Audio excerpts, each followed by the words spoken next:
Coach, what do you feel like you've learned the most over these 4 games from this group?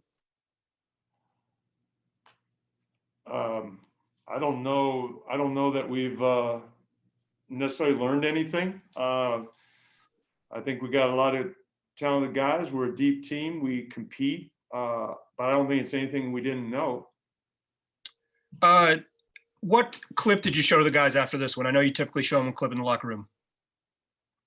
After the game? Yeah. To be honest, we don't show clips after the game. Unless there's a really a standout play like a charge or a game-winning play, something like that. But and it's usually might be a defensive play, but we didn't show anything after the game. Okay, next question, Jason Quick, The Athletic.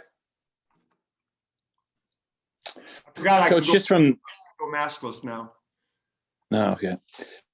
Hey, Coach, from the eye test, it looks like you guys are playing better defenses. Is there any particular area where you're, really encouraged by your guys' progress? I think it just depends on the team that we're playing. Tonight, Dallas got the best offense in the league.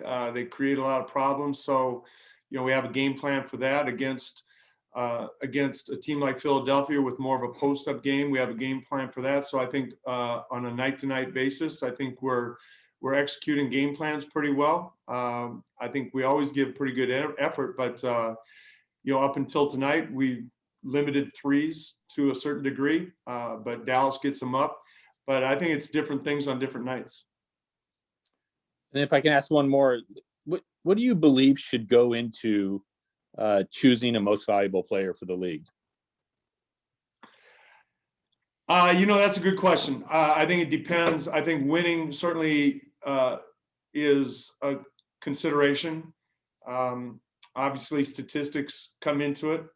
I think over the years, not always the best player has won MVP.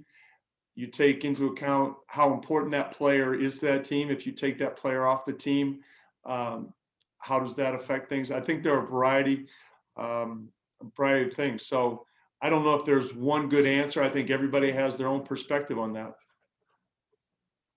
Next question, Dwight James, NBC Sports Northwest. Terry, there's been a common theme in this run that you guys have had, and that's been a lot of people involved, a lot of players pitching in. I think 6 in double figures tonight. What's been the reason for that? How have you been able to make that happen?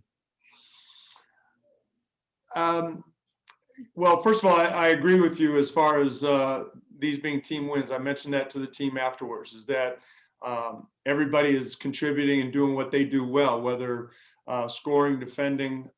So I think there's a trust. I think there's a confidence at the offensive end. You point to the scoring, which I think most people do, but I just think everybody's doing their part. And a lot of times it does show up in the box score as far as scoring, but I think it goes on both ends.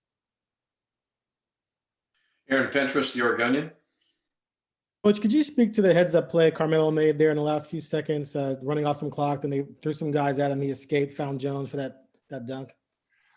Well, it was. We were probably going to try and get the ball back to Dame, but when they came and doubled him, he made a good read, smart play, and the whole idea, there was I believe 2-second differential, and we wanted to run it down and get a shot at the last minute. He knew that, and I thought it was a good read by Derek, making himself available. Also, is Giles okay? As far as I know, I haven't gotten an update. Okay, thanks. Next question, Tim McMahon, ESPN. Hey, Terry, how would you describe the confidence that you have when it's late in games and Dame has the ball in his hands? I feel very confident. I know that we're going to get a makeable shot, and he makes good decisions. He can make great shots. He's done it for a long time, and just a lot of times the most important thing is just getting him the ball, like that last play with Melo where they denied him. But look, that's what great players do. They make those plays, and obviously he is a great player. And what were your thoughts when Luka got that look with a few seconds left? I better not say exactly what went through my mind. What, something? To something to that extent, yeah. Thanks. Okay, next question, Aaron Fentress. It appeared late there when Damian got called for the reach in on Doncic that he was adamant that he didn't follow him and was maybe asking you to challenge it. Is that true? And what was that conversation like if it was? And why'd you decide not to? Did you get a look at it yourself? Yeah, he wanted me to challenge it. Honestly, I saw the replay, and my feeling on challenges is that I thought if there's any contact that they will say it was a correct call regardless of the amount of contact. So my general feeling is when I saw that, I thought there was enough contact to that they would keep it a foul. So that was, I don't know if they would have overturned it or not, but that was my rationale. Is it tough in those situations to convince the player that maybe he did actually make the foul? Yeah, Dame's pretty good. Last year he was right most of the time.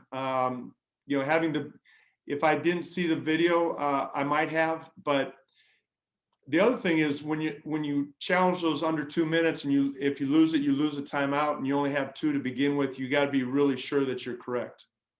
Thanks.